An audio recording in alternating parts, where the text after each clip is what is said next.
लोकशाहीचा, स्वातंत्र्य, समता, बंधुता, न्याय ही तत्त्वे जगण्याचा उत्सव हा भारतातील प्रत्येक नागरिकांचा, तुमचा, माझा आणि आपल्या सर्वांचा.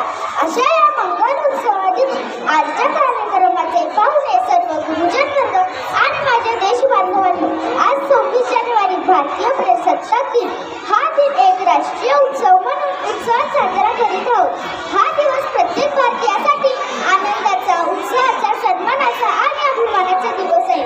या मंगल दिनी मी सिद्धी विग्रह अर्जुन तुम्हा सर्वांना प्रजासत्ताक दिनाच्या हार्दिक शुभेच्छा देते आणि माझ्या भाषणाला सुरुवात करते. मित्र, 15 ऑगस्ट 1947 रोजी आपला भारत देश इंग्रजांच्या गुलामगिरीतून स्वातंत्र्य झाला.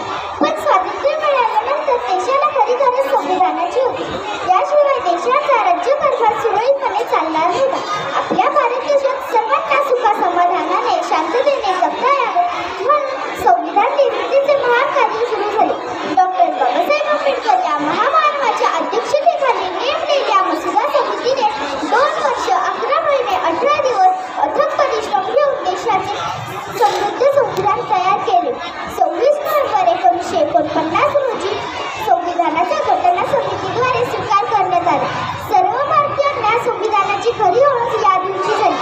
त्यामुळे 26 नोव्हेंबर हा दिन संविधान दिन म्हणून साजरा करतो. तर 26 जानेवारी 1950 रोजी आपल्या भारत देशात हे संविधान अंमलात आले आणि आपला भारत देश प्रजासत्ताक राष्ट्र म्हणून घोषित करण्यात आला.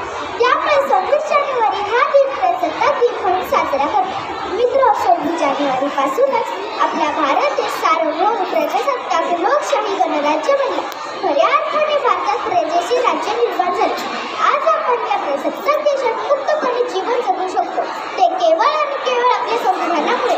चला हे समृद्ध संविधान समजून घेऊया. आपण विद्यार्थ्यांनी अभ्यासात चांगली कामगिरी केली पाहिजे, जेणेकरून उद्या देशाच्या विकासात आपलाही सहभाग लाभेल. आपण शिक्षक, वडीलधाऱ्या लोकांचा मान राखून मानवता जपली पाहिजे. तसेच कायदे व नियमांचे तंतोतंत पालन केले पाहिजे. आपले घर, आपली शाळा, आपले परिसर स्वच्छ राहिलं पाहिजे याची काळजी घेतली पाहिजे.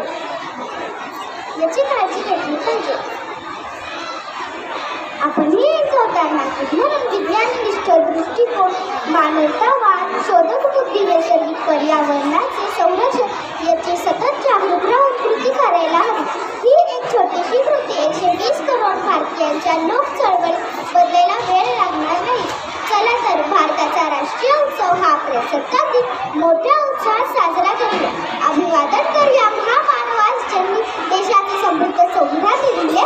नतमस्तक होऊया क्रांतिकारकास ज्यांनी देशाला स्वातंत्र्य दिले.